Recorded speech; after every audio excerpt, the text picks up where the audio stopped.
Tentang asa dan peraduannya. Najwa Safira. Yogyakarta 2010. Pagi itu, jalanan kota ramai oleh lalu lalang kendaraan dan burung-burung yang terbang bergerombol. Para kondektur bus terlihat lihai meraungkan teriakan andalannya di antara klakson-klakson mobil yang bersahutan. Tentu saja, untuk menyita perhatian banyak calon penumpang. Di sebuah kafe, seorang barista muda sibuk dengan kopi yang menari di penggilingan. Sementara pejabat besar masih direpotkan oleh kumisnya yang beruban. Berbeda dengan wanita perawan yang sedari tadi khidmat, memanfaatkan tiap detiknya untuk merapal bait-bait mutiara. Namanya Ratih, sosok wanita yang semasa remaja tumbuh tanpa kedua orang tuanya. Akibat bencana gempa yang mengguncangkan daerahnya beberapa tahun yang lalu, sanak keluarganya pun tidak ada lagi yang peduli dengan kondisinya. Karena hal tersebut, realita menuntutnya untuk lebih tabah dan merangkulnya untuk menjadi gadis sebatang kara yang berproses menjadi dewasa secara utuh. Ratih mulai melipat rukuh yang ia gunakan untuk sholat duha di Masjid Isyika, salah satu masjid besar yang terletak di daerah Yogyakarta. Sinar matahari sepertinya masih malu-malu untuk menyapa dirinya, terutama bekas luka bakar yang memenuhi pipi sebelah kirinya. Kerut di pipi kanannya pun ikut andil. Tidak jarang jika tetangganya banyak menyebutnya sebagai perawan tua. Seberes melipat rukuh, ia mulai merapikan kerudung yang menjulur sampai sudut siku. Menyampirkan kembali kain paris biru muda yang tadinya ia gantungkan di leher. Ia kembali melangkahkan kakinya ke ujung pintu masjid. Tangannya meraih 2 buah tas besar berwarna hitam, berisikan setumpuk sandal yang 2 bulan terakhir sudah dibawanya berjalan mengelilingi kota. Belum ada yang membeli sepasang pun. Bahkan, hanya untuk sekedar melihat-lihat saja, tak ada. Ia menduga parasnya yang tak lagi mulus itu menjadi kausannya. Kenyataannya, hal itu memang benar. 2 hari yang lalu, seorang gadis sekiranya berusia 7 tahun bersama ibunya hendak membeli sendal yang dijualnya. Tetapi, hal yang selama ini dikhawatirkan oleh Ratih pun terjadi. Belum sempat membuka resleting tas, gadis tersebut sudah merengek kepada ibunya untuk kembali pulang. "Maaf mbak, saya terburu-buru." Ibu itu berjalan cepat, meninggalkan Ratih dengan sepasang sendal yang terlanjur dikeluarkannya dari tas. Penolakan yang halus. Tapi ia mencoba untuk meluruskan niatnya lagi. Ia ingat oleh wejangan bapaknya, seorang pekerja keras yang memintanya untuk tetap mensyukuri apa yang sudah diberikannya Tuhan kepadanya selama ini. Seberat apapun pekerjaan, jika diniatkan oleh ibadah, nantinya akan terasa ringan.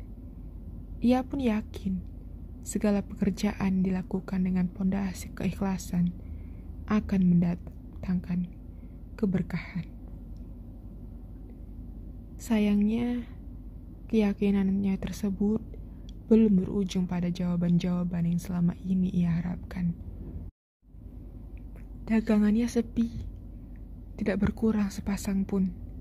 Bahkan, ia terpaksa harus menjadi tukang cuci piring lepas di warteg pinggir kota untuk mendapatkan sebungkus makan malam. Bulan ini aku terpaksa ngutang lagi sama Bu Sri. Alhamdulillah, batin Ratih tetap tersenyum menerima kenyataan pahit itu.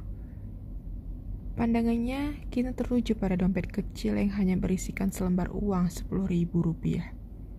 Selepas itu, Ia pamit kepada pemilik warteg yang sedari tadi pulas tertidur di atas dipan yang bersandar di teras warung. "Bu, sudah beres semua. Saya pamit Bu Darumiyin," ujar Ratih setelah membangunkan Bu Sri pelan. "Makasih ya, Nduk. Tunggu dulu. Ibu bungkuskan nasi buat makan malam." Kemudian Bu Sri masuk ke dalam warung, menuangkan sayur terong ke dalam bungkus yang sudah dipenuhi oleh nasi telur, lengkap dengan selembar uang 100.000 rupiah yang kemudian disodorkannya bersama dengan bungkus nasi tersebut. "Ini uang untuk apa, Bu?" tanya Ratih kebingungan. "Sudah, terima saja. Ini rezeki dari Tuhan," jawab Bu Sri meyakinkan. "Terima kasih, tapi maaf sekali, Ratih tidak bisa terima uang ini, Bu. Bisa jadi besok hari Ibu lebih membutuhkan uang ini." Ratih mengembalikan selembar uang merah tersebut ke tangan Bu Sri. Melihat keadaannya, Bu Sri kembali merenung. Tangannya ia ulurkan lagi ke jemari Ratih yang terasa kasar akibat seharian menenteng tas keliling kota. "Ya sudah, kalau begitu, kamu boleh menerimanya sebagai hutang. Selonggarnya saja kalau kamu mau melunasi." Teduh di bawah purnama, Ratih tersenyum lega. Tadinya ia sedikit tidak enak hati untuk berhutang lagi, tetapi Bu Sri meminjamkan uangnya terlebih dahulu secara cuma-cuma. Ia mempercepat langkahnya sebagai bentuk rasa syukur kepada Tuhan untuk hari-hari yang telah dilaluinya. Sampai di kos-kosan yang berukuran kurang lebih 3 meter persegi, Ratih membaringkan tubuhnya di kasur lipat yang terbentang di sudut kamar. Beberapa menit setelahnya, ia beranjak menuju kamar mandi untuk membersihkan diri sekaligus mengambil air wudhu untuk sholat witir 2 rakaat. Di sela-sela keheningan malam, ia tak lupa untuk mengirimkan doa untuk kedua orang tuanya yang sudah terlebih lama mendahulunya. Ia juga menyempatkan untuk berbincang mesra dengannya mengenai kehidupannya kini. Walaupun tidak berharap terlalu tinggi, Ratih tetap menunggu sosok yang akan mendampingi hidupnya nanti. Kalimat-kalimat pujian keluar dari mulutnya dengan penuh khidmat, hingga tak terasa letih yang tampak di rautnya tersapu oleh air matanya sendiri. Kemudian matanya tertuju pada celengan ayam yang berada di sebelahnya. Ia memasukkan selembar uang 10.000 ke dalamnya. Keesokan hari, lengkap dengan tas yang menggantung di sudut-sudut sendinya, ia memulai langkah kembali untuk menyebut namanya. Tak lupa, ia melantunkan zikir pagi dan Asmaul Husna dalam langkah kecilnya. Ia berhenti sejenak, meraih kepalanya ketika kain paris yang menutupi sebagian wajahnya tidak sengaja tersapu oleh angin pagi. Sepanjang gang ia lalui, hingga persimpangan-persimpangan kota yang sudah terlampau padat oleh pemuda yang hendak berangkat mengais ilmu. Tapi sayangnya, masih dilihat beberapa pemuda berseragam putih abu yang sengaja bolos sekolah. Pukul 8 bukannya siap menerima pelajaran, justru datang ke warung kopi hanya untuk duduk-duduk bersama teman yang lain. Tentunya yang sama-sama membolos sekolah. Terkadang Ratih iri dengan perempuan lain yang menjalani masa remajanya dengan mudah, bisa memiliki paras sempurna. Tapi ia kembali pada prinsipnya. Setiap orang pasti punya porsi hidup tersendiri. Pandangannya seketika teralih pada seorang anak perempuan yang tergugur di depan halte tanpa alas kaki.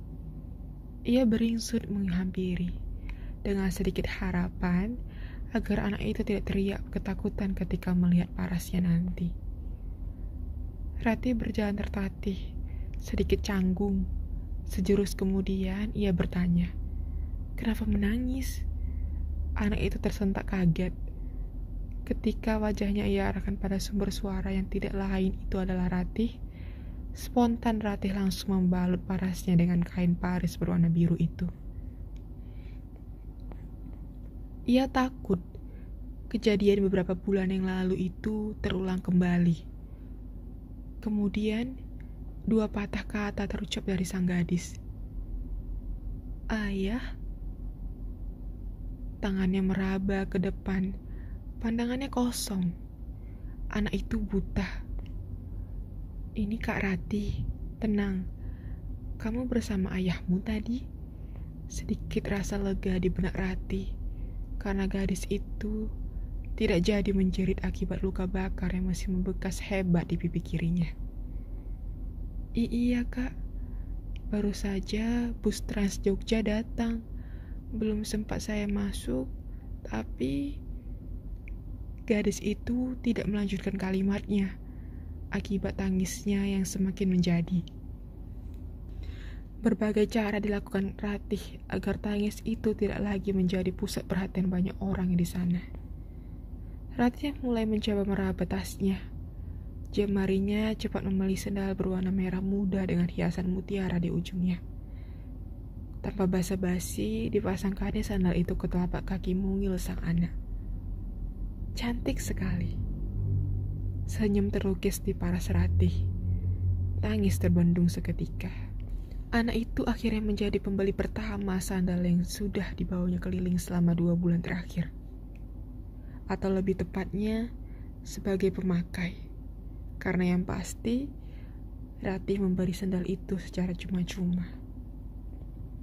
Tidak terasa, kain paris yang dikenakan Ratih tersapu oleh angin, terjatuh tepat di belakang tubuhnya. Mungkin karena saking bahagianya Ratih melihat anak itu tidak berurai air mata lagi. Sosok pria berkemeja lengkap dengan dasi terpontang-panting dari ujung trotoar. Jemarinya mendapati kain paris biru yang hampir saja terbang ke arah jalan raya. Pria itu sedikit canggung untuk menyapa Ratih dari belakang. Itu pasti ayah. Anak tersebut sempat mengagetkan Ratih. Ratih kebingungan mendapati kain parisnya sudah tidak lagi menutup parasnya. Maaf. Pelan pria itu menyodorkan kain yang dirayanya tadi kepada Ratih yang terlihat menunduk. Terima kasih, ucap Ratih penuh perasaan gugup. Sepertinya pria itu tidak terlalu menggubris paras Ratih. Pandangannya kini tertuju pada anak yang sedang duduk manis dengan alas kaki yang tidak kalah manisnya pula. Pria itu langsung berlari ke arahnya, memeluknya erat, lantang meneriakkan namanya. Lisa, syukurlah, batin pria itu. Keduanya tampak sudah lama berpisah, dan baru saja diizinkan oleh waktu untuk bertemu kembali. Sedangkan Ratih tersenyum kecil seperti merasakan apa yang dirasakan oleh anak tersebut. Belum sempat ia turun menapaki tangga halte, Lisa dengan suara yang sedikit terbata memanggil Ratih. Kak Ratih, terima kasih. Ratih mengangguk pelan. Kemudian, pria tersebut melangkah ke arah Ratih setelah mendengarkan kronologi singkat dari bibir mungil Lisa sebelumnya. Tunggu, bisa berbicara sebentar? Apa ini mimpi?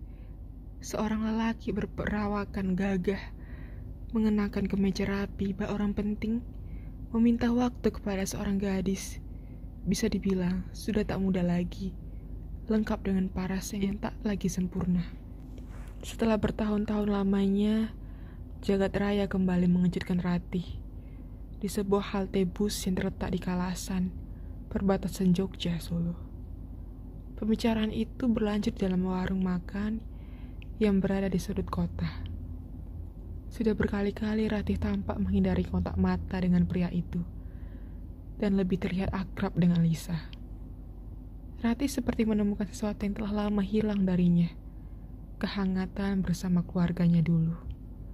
Rumah yang tiap detiknya akan selalu dirindui. Beberapa bulan kemudian, Pria yang akrab dipanggil dengan sebutan Tio itu menawarkan sebuah pekerjaan yang bisa dibilang lebih layak untuk Ratih. Entah karena ketertarikannya kepada perangai keibuan Ratih yang mengingatkannya kepada almarhumah istrinya yang sudah terlebih dahulu dipanggil Tuhan 6 tahun silam, atau sebagai bentuk balas budi karena sudah menjaga Lisa waktu itu. Tetapi bagi Ratih, sandal-sandal yang sudah terlampau usang itu adalah awal dari sebuah perjuangan hidupnya, tonggak dari harapan-harapannya selama ini. Sandal-sandal itu secara tidak langsung menyemangati Ratih untuk tak bertahan hidup di usianya yang sudah tidak lagi dibilang muda itu. Ia bersikukuh untuk tetap menjual sandal-sandal itu seperti sebelumnya. Melihat Ratih yang tetap pada pendiriannya, Tio menawarkan jalan lain. Ia berniat untuk membantu menjualkan dagangan Ratih lewat lapak online miliknya. Ratih yang tidak bisa menolak penawaran yang barangkali bisa menjadi keberuntungannya kali ini. Beberapa minggu setelahnya, lapak Tio langsung dibanjiri pembeli dari berbagai daerah setempat. Mereka tertarik pada beberapa sandal yang terpasang rapi di halaman toko online-nya. Mungkin karena kualitas produk Ratih memang mampu bersaing dengan produk-produk yang lain. Bagi Ratih, ini adalah jalan kesuksesan yang selama ini tidak luput ia gaungkan di sepertiga malamnya. Yogyakarta 2011. Sore itu, senja menyemarakkan jagat Ratih dengan jingganya yang semakin merekah. Tio yang terlihat mendatangi Ratih seorang diri dengan sedan putihnya, dengan sepasang sandal jepit yang berwarna oranye yang terbungkus rapi dalam sebuah figura kayu lengkap dengan hiasan-hiasan.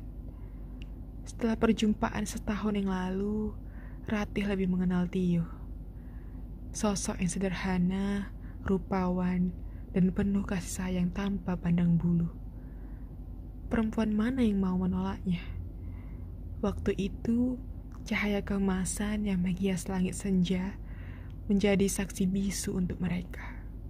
Tio melamar Ratih dengan segenap keyakinannya pada sosok Ratih yang menurutnya sangat tepat untuk melengkapi hidup Tio yang kembali, sekaligus menjadi ibu bagi Lisa, putri semata wayangnya.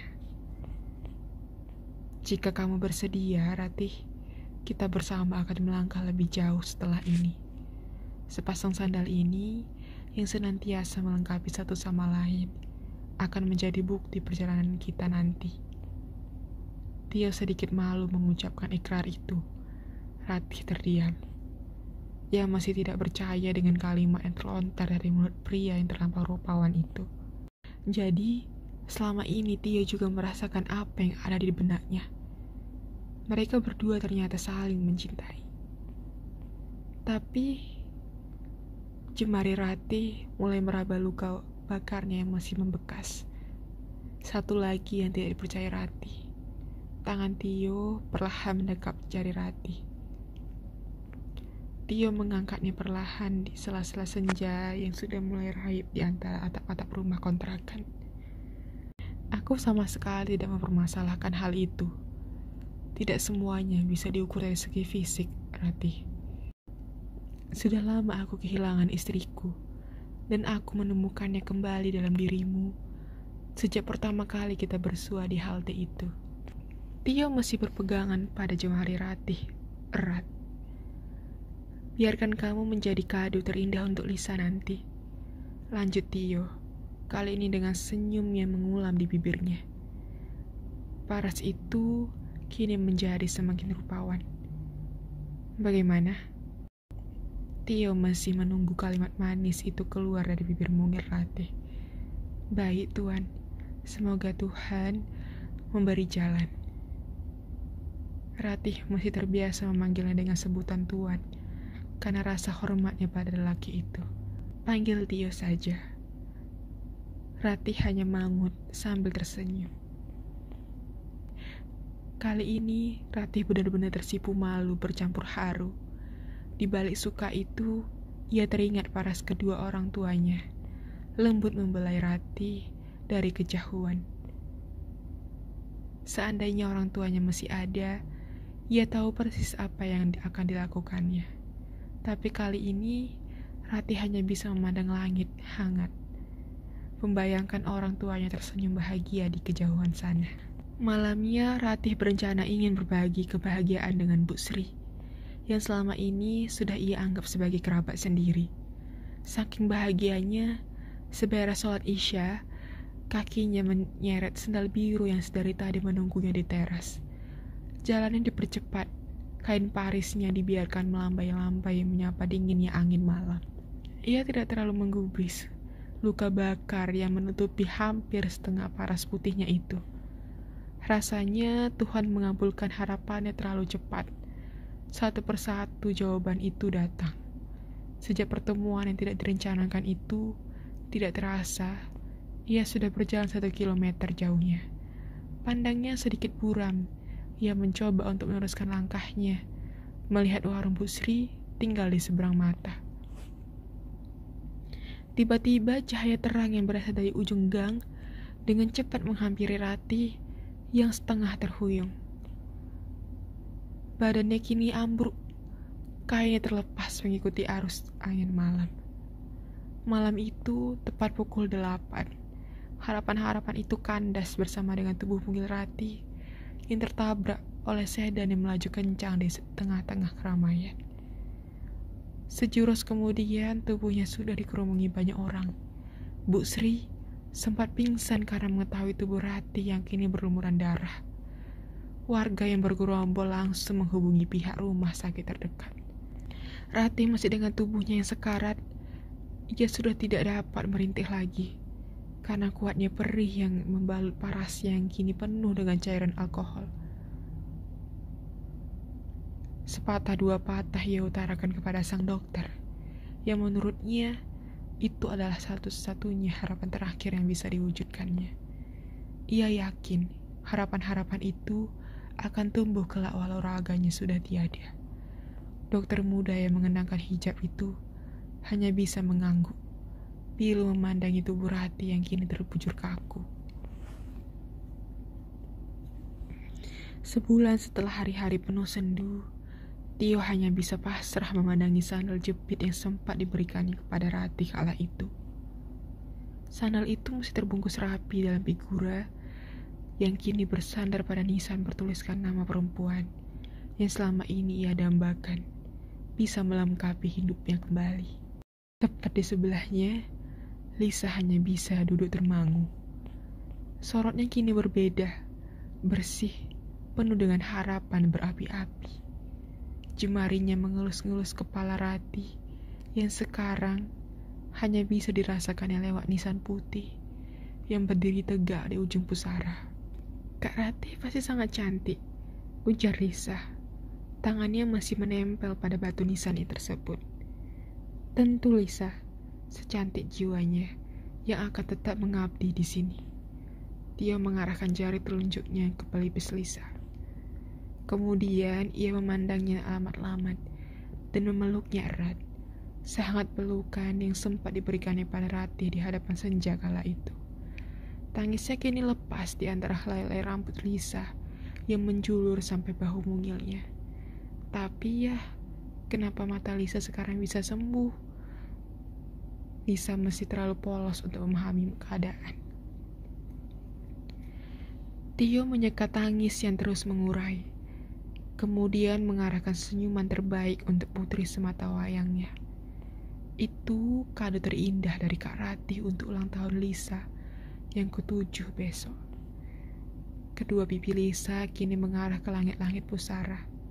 Sorotnya semakin teduh memandangi sepasang sendal merah muda berhias mutiara yang membalut kaki mungilnya. Dari kejauhan, paras Ratih lengkap dengan senyuman manisnya, menjelma hening di sela-sela pusaran. Ia tahu Tuhan tidak pernah ingkar janji kepada hamba-hambanya. Harapannya kian lama semakin tumbuh. Tak hengkang walau raganya kini telah tergerus oleh waktu. Setidaknya Tuhan sudah memberikannya bingkisan kebahagiaan di sisa hidupnya yang sangat disyukurinya. Tuhan menyatukan harapan-harapan itu dengan sosok pria rupawan paras sekaligus jiwanya. Dan malaikat kecil dalam pertemuan yang sangat sederhana di sebuah halte bus kota. Dan tentunya, kini Rati terus mengajak syukur di antara rindu yang semakin menjadi-jadi. Ia dipertemukan kembali dengan keluarganya.